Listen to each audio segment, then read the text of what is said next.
নমস্কার। আজ একটু অন্যরকম বিষয়ে আলোচনা করতে এসেছি। তো ভিডিওটা হয়তো একটু বড় হয়ে যেতে পারে, তার জন্য আমি ক্ষমা প্রার্থী। কিন্তু কিছু কথা না বললে বোধহয় আর চলবে না। যে বিষয়টা হলো সেটা হলো আর.জি. করের যে ঘটনাটা ঘটে গেল, সেই ঘটনা যে আগে কখনো ঘটেনি তাও নয়, আর ভবিষ্যৎ যে কখনো ঘটবে না এমনটাও নয়। যতদিন না পর্যন্ত মানুষের মানবিকতা এবং মানসিকতার পরিবর্তন ঘটবে ততদিন পর্যন্ত এই ঘটনা ঘটে যাবে। আর যতই আমরা প্রতিবাদ করি না কেন, তাতেও এই বিষয়টা বন্ধ করা সম্ভব হচ্ছে না। তার কারণ হচ্ছে মানুষের মধ্যে আসল প্রকৃত শিক্ষার অভাব। সেটা আজকে এই ঘটনাগুলোর মধ্যে থেকে আমরা জানতে পারছি, বুঝতে পারছি। কিন্তু এখন মনে হয় দিনটা বদলের পালা এসেছে।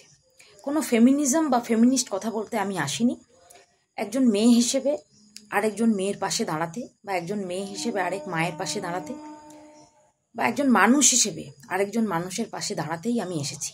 যেহেতু আমরা সোশ্যাল মিডিয়ায় কিছুটা হলেও সময় দিই, সেহেতু এই মাধ্যমে আমার মনে হয় প্রতিবাদ জানানো সম্ভব। সেই হিসেবেই আমার কয়েকটা কথা বলার। একটা প্রশ্ন, একটা মেয়ে আজকের দিনে একটা ছেলের সঙ্গে কাঁধে কাঁধ মিলিয়ে কাজ করছে, একটা সংসারের পুরো দায়িত্ব নেওয়ার মতো ক্ষমতা রাখছে।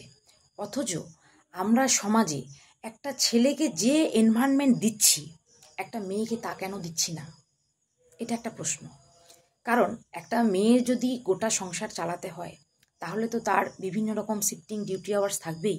তাহলে এই প্রশ্ন আজও উঠছে যে কেন অত রাতে, এই প্রশ্ন আজও উঠছে কেন অত রাতে মেয়েটা সেমিনার হলে বা রুমে রেস্ট নিচ্ছিল।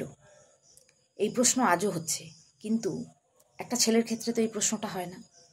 কেন সে ছোট ড্রেস পরেছে? হয়তো এই ঘটনায় এই কথাটা কেউ বলছে না, বা বলবেও, কারণ যাদের বলার স্বভাব তারা তো বলবেই। তো ড্রেসের সঙ্গে এর কি সম্পর্ক? বা এজ তো কোনো বেরিয়ারই থাকছে না। একটা ছোট্ট শিশু, মানে শুধু জেন্ডারটা হলেই হলো। ছোট্ট শিশুর ক্ষেত্রেও যা ঘটনা ঘটছে, একজন বয়স্ক ভদ্রমহিলার ক্ষেত্রেও সেটাই ঘটছে। তো এত জেন্ডার ডিসক্রিমিনেশন থাকবে কেন? সেও তো মানুষ। মানুষ হিসেবে তারও তো স্বাধীনভাবে বাঁচার অধিকার আছে। আমরা এত স্বাধীনতা বলছি, বা সামনে স্বাধীনতা দিবস আসছেও, তো আমরা কি সত্যিই স্বাধীন? আমরা কি মেয়েরা সত্যিই রাত্রিবেলায় সেফ? আমরা এত আনসেফ হচ্ছি কেন? এতে আমাদের কি দোষ?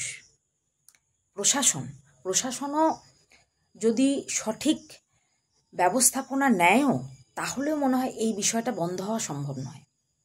তাই একটাই উপায়, বাড়ির ছেলেটিকে সেই প্রকৃত শিক্ষাটা দিন, যাতে করে একটা মেয়েকে সে সম্মান করতে পারে, ভোগ্য বস্তু হিসেবে মনে না করে।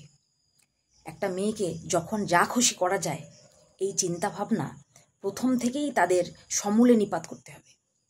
আর একটা মেয়ের ক্ষেত্রে এই চিন্তাটা বাদ দিন যে কিভাবে বিয়ে দেবেন।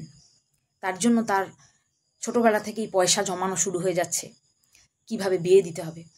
কিন্তু এই চিন্তা থেকে বিরত থেকে আমরা যদি মেয়েটাকে প্রকৃত শিক্ষায় শিক্ষিত করি, পড়াশোনার দিক থেকে হোক, কিংবা তার কিভাবে সে সেলফ ডিফেন্স করবে, সেই রকম ধরনের কিছু শিক্ষা যদি আমরা দিতে পারি, তাহলে মনে হয় কিছুটা হলেও এই বিষয়টা রোধ করা সম্ভব।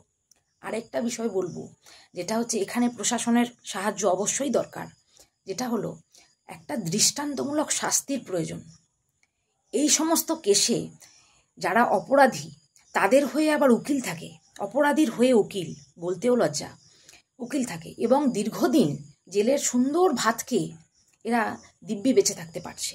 কিন্তু যে মায়ের কোলটা খালি হচ্ছে, তিনি দীর্ঘদিন চোখের জল ফেলছেন একটা প্রকৃত বিচারের আশায়। যে অপরাধী চিহ্নিত হবেন, তাকে সঙ্গে সঙ্গে মেরে দেওয়া উচিত। এত ডিলে করার কোনো প্রয়োজন নেই। এই রকম ধরনের কিছু কর্মসূচি আমাদের গ্রহণ করা অবিলম্বে উচিত। কারণ না হলে যেভাবে আমরা প্রতিটা মেয়েকে দিনের পর দিন হারাচ্ছি, বা আমরাও যেভাবে আনসেফ হয়ে দিন কাটাচ্ছি, তাতে কিন্তু খুব একটা ভালো সংকেত মিলছে না। আর ভবিষ্যতে দিন আরও করুণ আসছে। তাই দয়া করে আপনারা মানুষরূপী, পশু বলবো না, মানুষরূপী যে অমানুষগুলো ঘুরে বেড়াচ্ছেন, তারা দয়া করে মানসিকতার বদল করুন। না হলে আমরা মেয়েরা একদিন বিলীন হয়ে যাব, হারিয়ে যাব। সেই দিন সমাজ কিন্তু ভীষণভাবে বিপন্ন হবে।